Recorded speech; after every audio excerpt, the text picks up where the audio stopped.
Football বিশ্বকাপ 2002 স্বাগতিক দক্ষিণ কোরিয়ার বিপক্ষে মাত্র 11 সেকেন্ডেই গোল। লক্ষ্যভেদ করেই পাখির ডানা মেলার মতো হাত দুটো দুই পাশে ছড়িয়ে যেন উড়ে যেতে চাইলেন।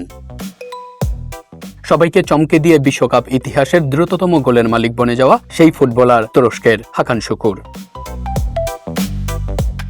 তুরস্কের পেশাদার ফুটবল আসর সুপার লিগের 3 বার সর্বোচ্চ গোলদাতার খেতাব গোল্ড ক্রালি অর্থাৎ গোলের রাজা হাকান শুকুর আজ পথে। তিনি এখন আমেরিকায় উবারে পেয়ে গাড়ি চালান। শুধু তাই নয়, পেটের দায়ে কখনো বই বিক্রি করেন। ইউরোপের মঞ্চে সেরা স্ট্রাইকারদের সাথে পাল্লা দেওয়ার পরও কেন তার এই বেহাল দশা?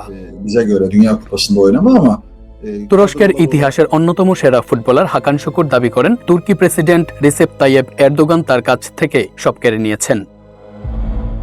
তুরস্ক গালাতাসারায়, ইন্টার মিলানের এই সাবেক স্ট্রাইকারের জীবনের বাঁকগুলো বেশ চমকপ্রদ। ফুটবল ক্যারিয়ার শেষ করার পর রাজনীতিতে নেমে এমপি নির্বাচিত হয়েছিলেন এরদোগানের দল একে পার্টি থেকে। পাশাপাশি তিনি ছিলেন গুলেন ভক্ত। গুলেনের সাথে এরদোগানের বিবাদ শুরুর পর গুলেন আন্দোলনের কেন্দ্র হিসেবে পরিচিত ক্রামার স্কুল বন্ধ করে দেয় এরদোগান সরকার। এর প্রতিবাদে হাকান শুকুর দল থেকে পদত্যাগ করেন।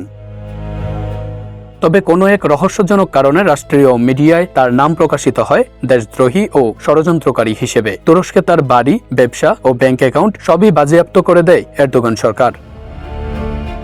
আক্ষেপ করে শুকুর বলেন, আমার কিছুই আর বাকি ছিল না। এরদোগান সবই কেড়ে নিয়েছিল। আমার বেঁচে থাকার শক্তি, আমার স্বাধীনতা, কথা বলার অধিকার, কাজ করার অধিকার, সব।